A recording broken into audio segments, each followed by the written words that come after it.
আলহামদুলিল্লাহ, আল্লাহ পাকের কাছে লাখ লাখ শুক্রিয়া। সকালবেলা মসজিদের সামনে আসিয়া হাদিস শোনার জন্য তৌফিক দান করছে, এই জন্য শুকর বিলা আলহামদুলিল্লাহ। আলহামদুলিল্লাহ। আল হায়া উশুবাতুম মিনাল ঈমান, লজ্জাটা ইমানের একটা অঙ্গ। লজ্জা নাই যার, ইমান নাই তার। এই জন্য লজ্জা থাকতে হবে।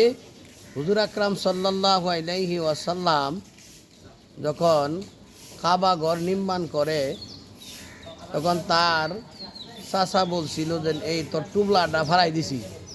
খালি এই কথাটা বলছে, হুজুর পাক সাল্লাল্লাহু আলাইহি সাল্লাম এই কাপড়টা খুলবো কি না, আডুর রূপে কাপড় উঠানি কবিরা গুণা, খুলবো কি না চিন্তা ভাবনা কইরা হুজুর পাক সাল্লাল্লাহু আলাইহি সাল্লাম চিত্তে পড়ে গেছে লজ্জায়।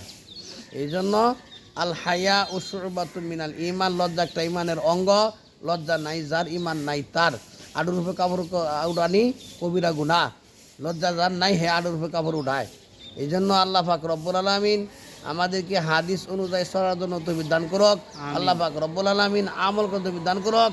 আসসালামু আলাইকুম ওয়া রাহমাতুল্লাহি ওয়া বারাকাতুহু। ওয়ালাইকুম আসসালাম ওয়া রাহমাতুল্লাহি ওয়া বারাকাতুহু।